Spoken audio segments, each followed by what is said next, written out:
Vamos entonces a mirar qué pasó en esta década con el advenimiento de Internet y el correo electrónico como uno de los servicios más exitosos que tuvo la red.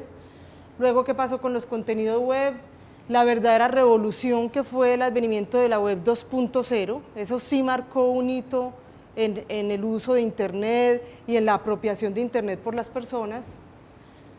Las plataformas educativas que facilitaron muchísimo la gestión educativa. De no ser por las plataformas estaríamos muy atrás en toda esa parte de la gestión.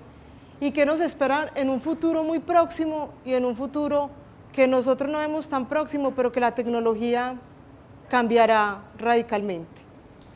Bueno, para empezar yo quiero que miremos esta reflexión. Esto lo dijo Ortega y Gasset ya hace mucho rato, ¿sí? Este filósofo español que tuvo su producción intelectual más o menos en la primera mitad del siglo pasado, miren lo que pensaba. Entre los movimientos del otro hombre que podemos observar, hay un grupo muy interesante, los movimientos técnicos. Se trata de los manejos que realiza el hombre cuando fabrica un objeto. Una de las leyes más claras de la historia universal es el hecho de que los movimientos técnicos del hombre han aumentado continuamente en número y en intensidad. Es decir, que la ocupación técnica del hombre, en este sentido estricto, se ha desarrollado con un indudable progreso. O lo que es lo mismo, que el hombre en una medida creciente es un ser técnico. Y no hay ningún motivo concreto para creer que eso no seguirá siendo así hasta el infinito. Mientras viva el hombre, hemos de considerar su técnica como uno de sus rasgos constitutivos esenciales y tenemos que proclamar la siguiente tesis: el hombre es técnico.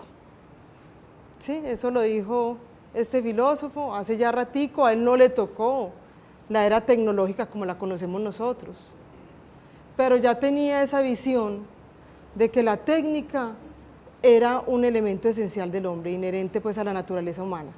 Entonces yo creo que ya no está en discusión eso de que si integramos la tecnología a la educación. Eso fue una discusión que se dio más o menos a finales del siglo pasado y habían, bueno, de todas las corrientes, algunos muy humanistas que decían que el uso de estos computadores deshumanizaba, en fin, ¿cierto? Pero yo creo que ya esa discusión está superada. Hoy lo que hay que pensar es cómo hacemos de la tecnología un aliado para la educación. La tecnología ha sido muy exitosa en muchos campos, por ejemplo en el entretenimiento, en la salud, etcétera. ¿Por qué no lo va a hacer en la educación? Es coger todo ese potencial que tienen nuestros estudiantes, esa gran cantidad de herramientas que nos brinda la tecnología hoy y ponerlas al servicio de la educación. Bueno, miremos entonces ese recorrido. Empezamos más o menos en los 90s con Internet y el correo electrónico. En esa época pues solo teníamos páginas web, generalmente albergadas o alojadas en grandes servidores. Uno muy famoso fue GeoCities. Y con mucha dificultad para manejar esas páginas web al interior de las instituciones o de las empresas. Entonces había un servidor para eso, había un webmaster. Si ustedes como docentes tenían una página web, pues era muy difícil editarla o modificarla. Había que ir a donde un grupo interdisciplinario de trabajo y pedirle que cambiara una tilde en un nombre. ¿Sí? No teníamos autonomía en el manejo de esas páginas web, ni en su publicación, ni en su gestión.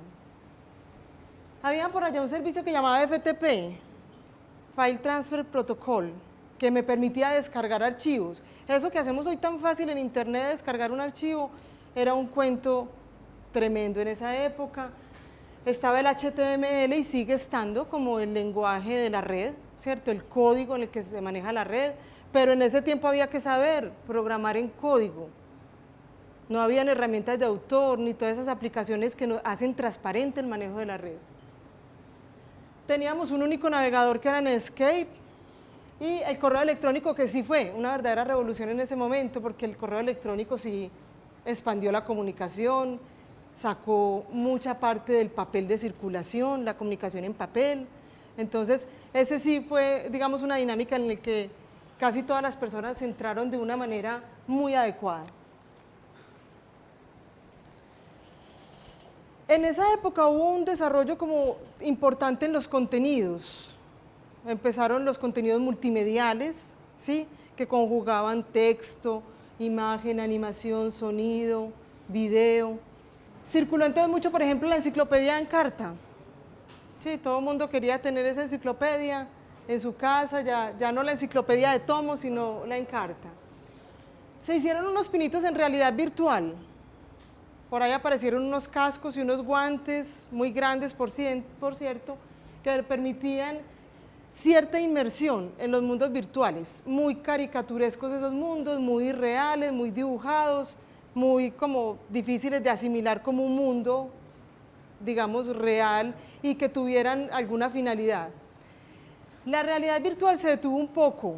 Yo pienso que la realidad virtual va a ser uno de los grandes avances en los próximos años, o sea, la inmersión total en algún mundo. Apareció la realidad aumentada, no sé si ustedes han visto esa técnica. Sobre el teclado a veces se levanta como un holograma que sirve para modelar cosas.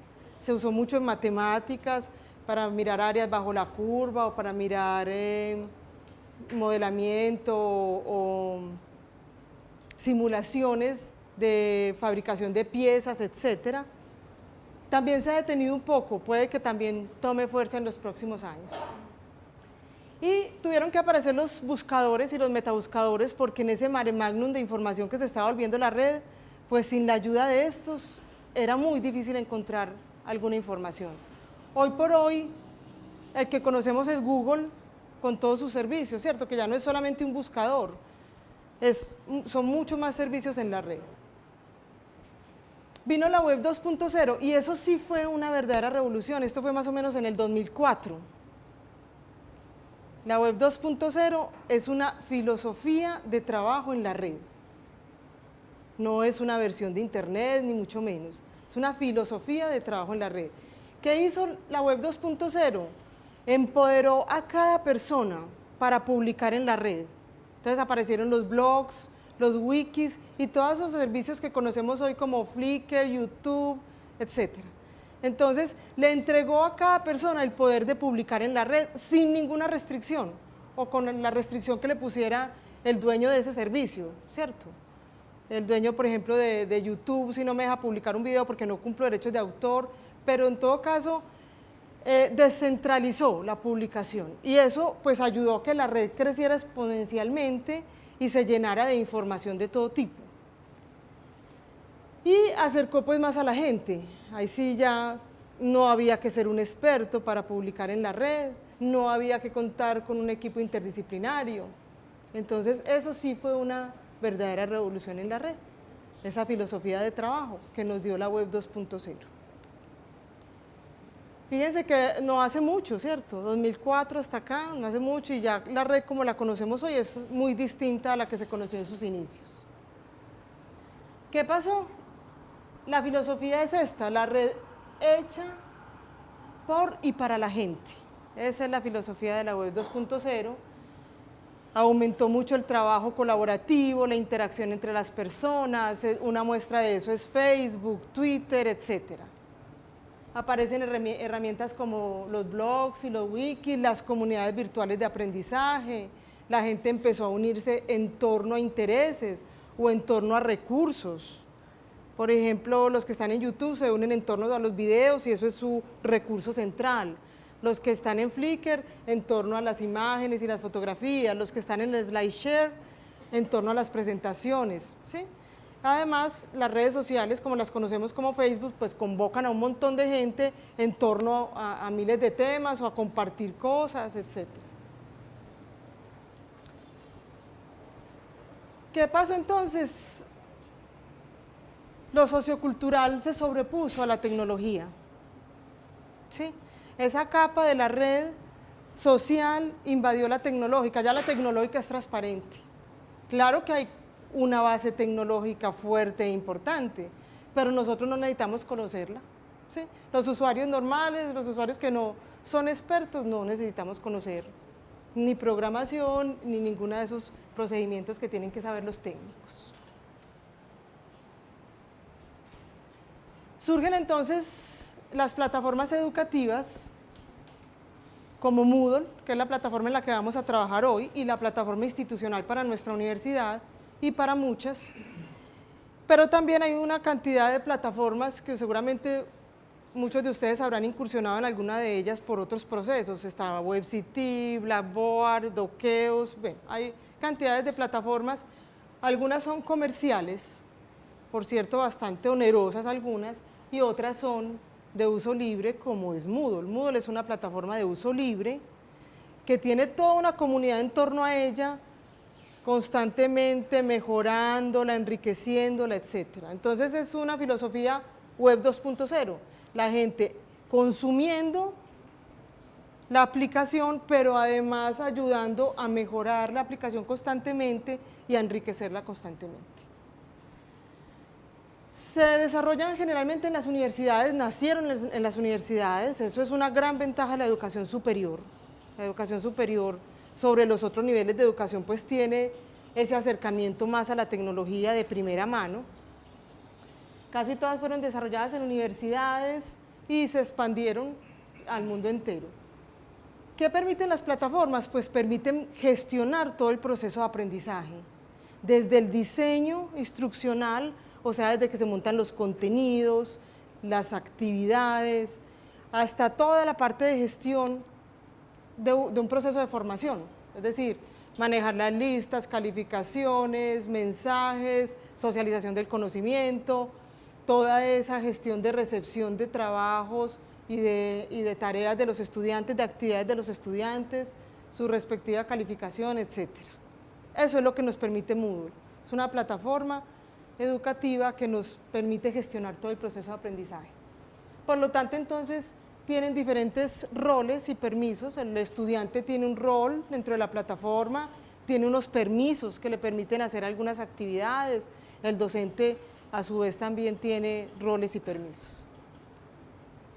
Surgen también las bibliotecas digitales, sí, muy importantes porque empiezan a democratizar el conocimiento que estaba dentro de los libros, dentro de las universidades, donde el acceso no era tan fácil, pues se vuelven prácticamente que públicas. Las bibliotecas, los que empiezan poniendo todo su texto en digital y sus reseñas, sus catálogos completos. Hoy por hoy muchas bibliotecas ya son completamente digitales, además de que existe la biblioteca como tal. Pero en Estados Unidos, por ejemplo, pasa mucho eso. La biblioteca del Congreso de los Estados Unidos está allá, pero también está en la red. Y está full texto, se encuentran todos los libros, etc. Surgen los bancos de objetos de aprendizaje. Este es un concepto también muy bonito. Un objeto de aprendizaje es un paquete de conocimiento hecho, concebido para el aprendizaje. Entonces, generalmente son muy granulares, muy modulares, tratan un concepto de conocimiento en sus contenidos, proponen una actividad para ese aprendizaje, de modo que le entregan al estudiante un ciclo completo de aprendizaje en torno a un contenido específico. ¿Qué se pretende con los objetos de aprendizaje?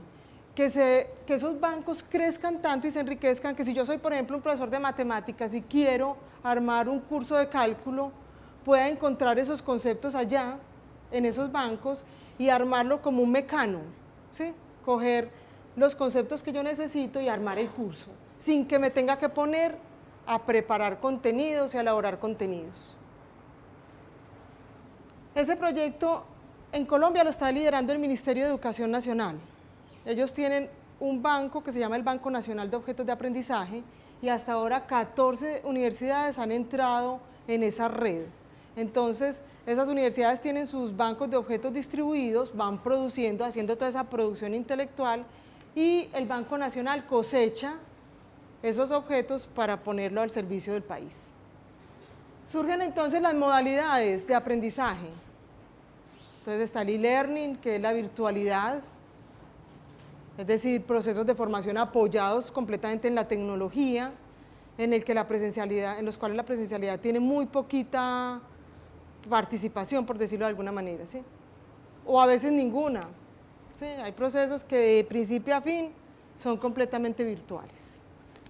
El B-Learning, Blended Learning, o sea, esa mezcla, esa mixtura de lo presencial y lo virtual, que es la opción por la que se ha ido esta institución. ¿sí? En tener en la plataforma apoyo a la presencialidad. Pues yo siempre digo que si se monta un programa de estos, de alguna manera tiene que impactar la presencialidad, porque es que se haría muy exigente tanto para el estudiante como para el docente tener que atender los dos escenarios, ¿sí? Si yo soy un estudiante que tengo que venir 4 horas semanales a clase, pero además tengo que entrar a la plataforma, participar en un foro, enviar una tarea, eso queda muy duro. Y también queda muy duro para el docente. Entonces, de alguna manera, montar estas modalidades tiene que suavizar la presencialidad, la tiene que impactar de alguna manera, porque si no, el proceso puede ser problemático. Y el M-Learning, o sea, el Mobile Learning, que está tomando mucho auge por los dispositivos móviles, ¿cierto? Ya todo el mundo tiene un celular, ya sea un BlackBerry, o sea un iPhone, o sea cualquier otro celular con Android, por ejemplo, o tabletas, ¿sí? Todos estos dispositivos móviles, todo lo que se da en aprendizaje a través de estos dispositivos se denomina M-Learning. Está surgiendo una nueva modalidad, que es la mezcla de estos tres, o de este con este, o de este con este, que se llama el U-Learning, aprendizaje ubicuo, o sea, el aprendizaje en todo momento y en todo lugar.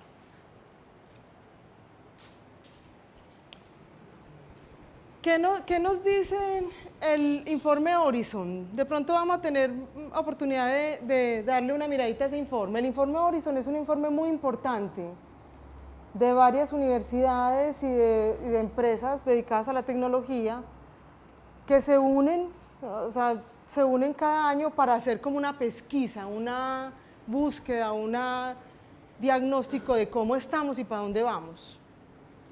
El informe Horizon dice que en los próximos 2 años esta será como la gama de tecnología en la que vamos a estar, con la que vamos a estar familiarizados. Una es el aprendizaje ubicuo, que es entonces la concurrencia del mobile learning, e-learning o b-learning. La otra es el T-learning, que es aprendizaje transformacional, muy orientado a las competencias, sobre todo a la competencia del hacer. Es decir, cómo a través de la tecnología aprendo para hacer, para desempeñar algún oficio. Va a tener que tener recursos muy importantes, por ejemplo, de simulación, ¿cierto? Todos nos hemos preguntado, ¿cómo aprende un médico a hacer una cirugía a través de un computador? Eso es aprendizaje transformacional, porque es para el hacer, es de desarrollar unas destrezas y unas habilidades para las competencias que tienen que ver con los procedimientos. Entonces, para allá vamos. Yo creo que en los próximos 2 años vamos a tener esa respuesta ya en firme. Aprendizaje basado en juegos. Eso se está, digamos que privilegiando mucho porque los estudios dicen que la lúdica, el juego, incentiva mucho la investigación, ¿sí? Eso de que juegan los chicos de pasar de un mundo a otro mundo, donde tienen que hacer cosas cada vez más exigentes, aplicado al aprendizaje, podría ser muy exitoso. Todavía no hay muchos desarrollos en eso, pero parece que próximamente vamos a tenerlos. Analíticas de aprendizaje. Algunas plataformas, todavía no hay plataformas para estas analíticas. Estas analíticas lo que quieren es posibilitar el hecho de que las aplicaciones o las mismas plataformas den tanta información al estudiante y al docente sobre el aprendizaje personalizado, es decir, que yo como docente pueda ver la curva de aprendizaje de mi estudiante. ¿Sí? Miren que nosotros cuando mandamos a un estudiante a repetir un examen, a habilitar, le decimos, no, vaya a estudiar otra vez todo. Tal vez no necesite estudiar todo, ¿cierto? Habría que mirar la curva de aprendizaje de ese estudiante a ver dónde está fallando ese estudiante. Pero eso nosotros no tenemos herramientas para detectar eso, a menos que tuviéramos que atender solamente a ese estudiante. Se proyecta que las plataformas nos entreguen esa información en muy poco tiempo, ¿sí? Que puedan hacer análisis del aprendizaje de cada uno de los estudiantes y nos vayan entregando a los docentes esa información para poder actuar de otra manera sobre el aprendizaje, sobre la persona como tal y sobre el grupo al que estemos enfrentados. Y en los próximos 4 años, lo que nos dice el informe Horizon es que vamos a tener completamente desarrollada la informática basada en gestos, el Internet de las cosas, los sistemas de inmersión total y los mundos virtuales. La informática basada en gestos ya la conocemos, ¿sí? Hay muchos dispositivos que responden a la presión de un dedo, al paso de la mano, ¿sí? Pero se cree que en el futuro los dispositivos van a responder a los gestos, por ejemplo, de la cara, que sería pues una ventaja muy grande, ¿no? ¿Cómo vamos a integrar eso a la educación? No me pregunten, no me hagan las preguntas que todavía yo no me atrevo a pontificar sobre esos temas, pero de pronto eso vaya a ser muy útil a nivel de la educación. Me imagino, por ejemplo, una clase de arte dramático, no sé, de dramaturgia. Habrán cosas para las cuales eso vaya a ser supremamente útil, de educación física, no sé. Internet de las cosas. Ese informe dice que en los próximos 4 años Internet va a estar en toda parte.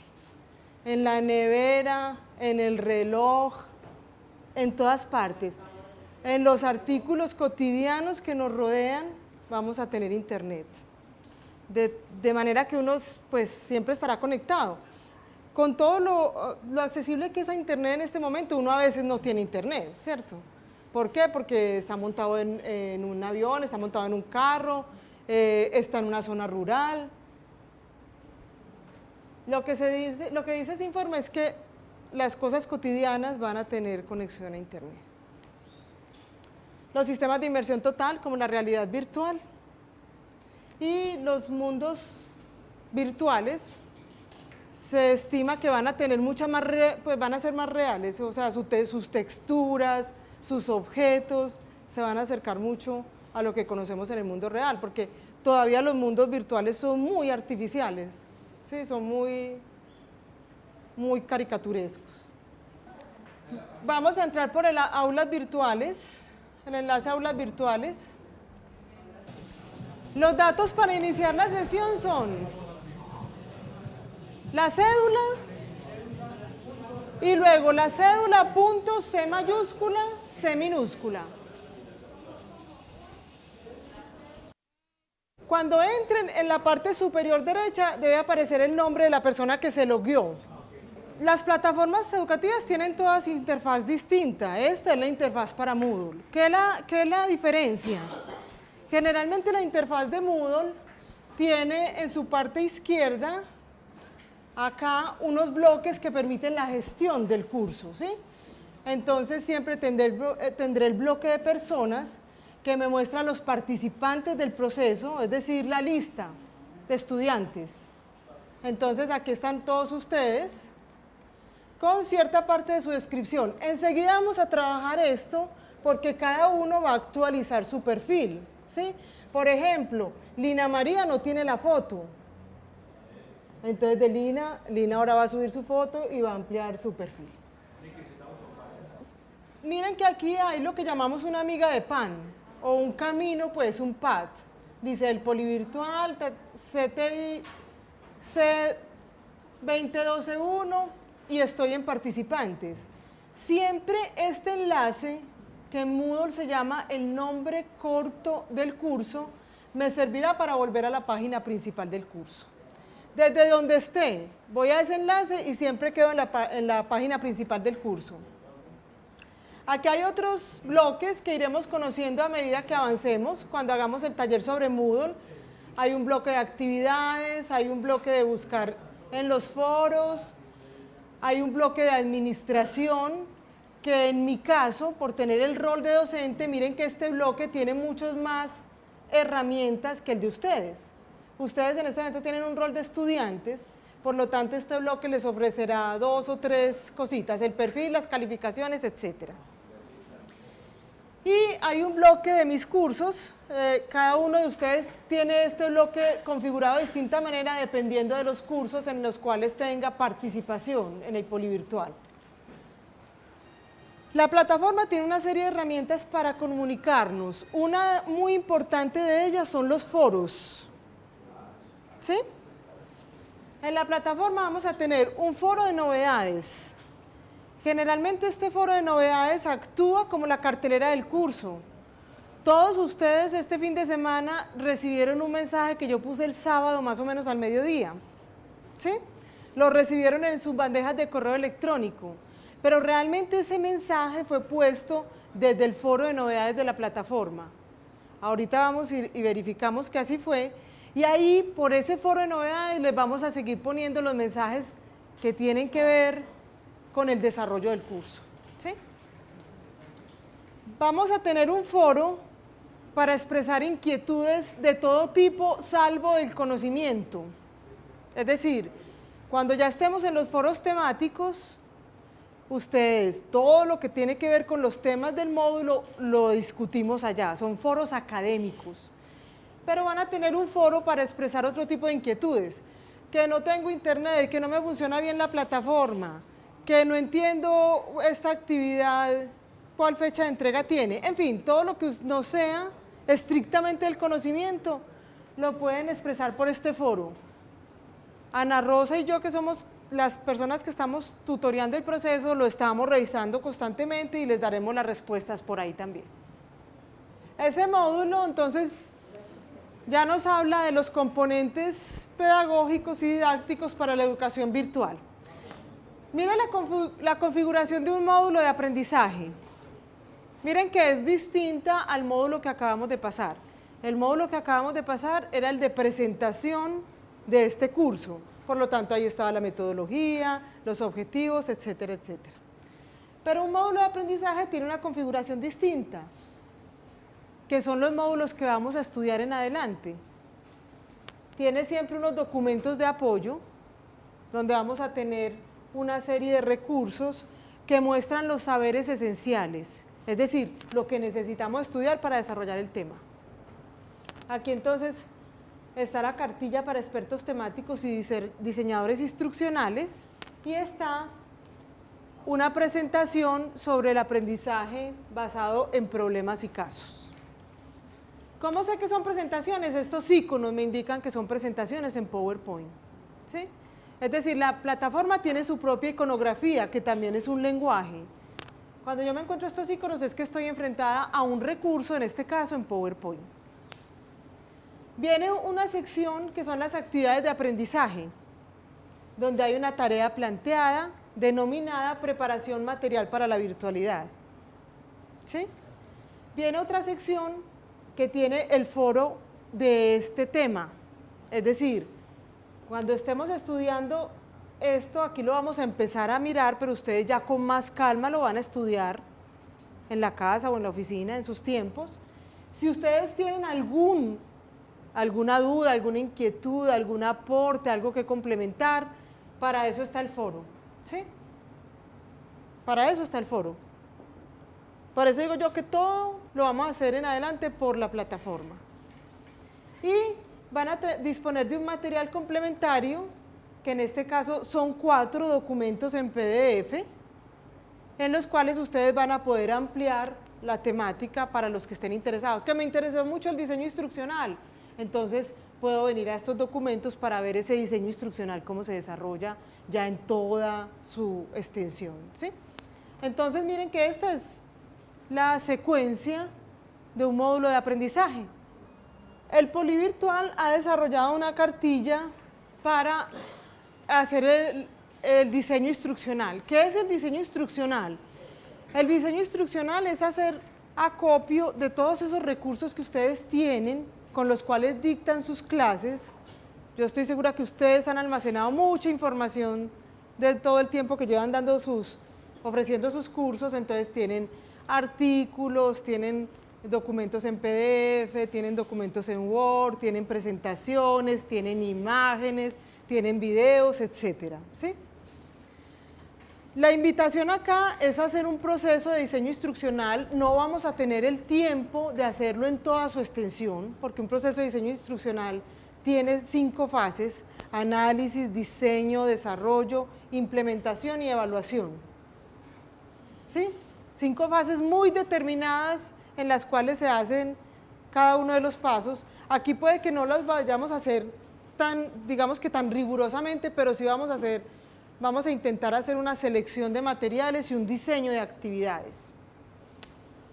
Entonces, esta cartilla que ha sido desarrollada por el Polivirtual, si ustedes la recorren, pues les muestra paso a paso cómo se haría un diseño instruccional, cómo se haría toda esa selección de los materiales, cómo se haría el diseño de las actividades de aprendizaje, etcétera.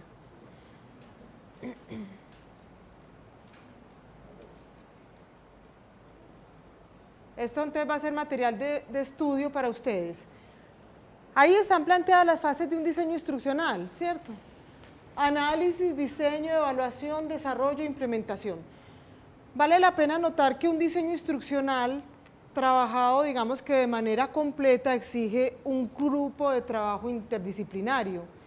Casi siempre vamos a tener la presencia de un diseñador instruccional acompañado de un diseñador gráfico, que es la persona que hace todo ese entorno gráfico del curso, los cabezotes, las etiquetas del curso, digamos que toda esa parte gráfica que llevan los recursos por dentro. Si yo voy a hacer, digamos, toda una presentación en PowerPoint, miren que esto tiene ciertos rasgos de diseño gráfico. Eso lo hacen los diseñadores, ¿cierto? No siempre el profesor tiene las competencias para manejar programas de diseño gráfico para hacer todo ese lenguaje visual que puede tener un recurso. Además, si vamos a hablar pues con todo el rigor del caso, también necesitaremos, por ejemplo, un corrector de estilo que revise los textos que nosotros los profesores escribimos para ver si quedan bien en cuanto a ortografía, redacción, etcétera. Y vamos a necesitar un programador que sea quien suba todas esas cosas a la plataforma, haga las adecuaciones técnicas que se necesiten, etcétera. Y a veces la intervención de un asesor pedagógico, porque a veces los docentes tenemos muy buena formación en la disciplina, en el saber, pero no tenemos formación pedagógica. En las universidades es muy común que los abogados sean profesores, los médicos, etcétera, etcétera. Entonces, lo importante es que nos vayamos con la concepción clara de lo que significa hacer diseño instruccional. Y voy a mencionar aquí dos cosas que son fundamentales. Una, los contenidos. Como tenemos tantos contenidos, porque yo sé que todos hemos acumulado cantidades de cosas y pensamos que todo es muy importante, para este trabajo que vamos a hacer aquí, vamos a hacer el esfuerzo de decantar todos esos contenidos que tenemos, ¿sí? Vamos a filtrarlos y nos vamos a seleccionar los que realmente son los saberes esenciales de esa unidad temática que vamos a montar en nuestro curso. El objetivo aquí es que salgamos de este curso, cada uno va a tener un espacio en la plataforma como si fuera el curso vacío. Y aquí vamos a desarrollar un tema, una unidad temática. Lo vamos a montar allá en la plataforma con toda esa estructura que les acabo de mostrar. Entonces ustedes van a tener que seleccionar unos documentos de apoyo. Esos documentos de apoyo van a tener los saberes esenciales. Ustedes se van a preguntar, bueno, el estudiante realmente ¿qué necesita para aprender este tema de integrales de segundo grado, por decir cualquier cosa? ¿Sí? Van a hacer una selección de eso que tienen en presentaciones, en textos o en lo que tengan, y lo vamos a tener ahí, digamos que seleccionado para el momento del montaje en la plataforma. Y también vamos a mirar qué de todo ese material me sirve como material complementario para que el estudiante en un momento determinado pueda profundizar en el estudio del tema. ¿Sí? Esa va a ser una primera tarea. Hacer esa selección del material en saberes esenciales y material complementario. Aquí hay una propuesta de pensar en las estrategias didácticas. Las estrategias didácticas pues son muchas y la tecnología posibilita muchas estrategias didácticas. Por ejemplo, los mapas conceptuales. Los mapas conceptuales podrían ser una estrategia didáctica de trabajo con el estudiante. Y hay una herramienta excelente que se llama CMAP Tools para trabajarlos, ¿sí? Lo mismo el ABP, el aprendizaje basado en problemas. Podría ser una estrategia interesante para trabajar algunas disciplinas, por ejemplo las áreas de la salud, se prestan mucho para trabajar ABP. sería entonces plantear un problema y que el estudiante trabaje sobre eso. ¿Qué herramienta nos ofrece la plataforma para ello? Los foros. Lo que pasa es que tiene que ser un foro pues con una moderación muy frecuente, muy presente y una orientación hacia la solución del problema, ¿cierto? El estudio de casos también es otra estrategia que se puede desarrollar muy eficazmente en la plataforma, también con la intervención de foros o de blogs y de wikis, ¿sí? Entonces, vamos también a pensar un poco en eso, de esa unidad temática que ustedes van a escoger, del curso que sirven aquí, cómo voy a desarrollar algunas actividades con mis estudiantes que se orienten al trabajo en la plataforma, ¿sí? Por ahora lo vamos a pensar, lo vamos a concebir, vamos a tratar de plasmarla, aunque sea, digamos que narrativamente, ¿sí? Ustedes van a traer la próxima vez o van a enviar por la plataforma un documentico que diga, bueno, yo quisiera llevar a cabo con mis estudiantes una actividad de este tipo. Ellos van a hacer una salida de campo, pero cuando vuelvan de la salida de campo, yo quiero que cada uno de ellos haga un blog con estas y estas características, ¿sí? Van a pensar, tratar de pensar actividades de ese tipo que puedan implementarse en la plataforma.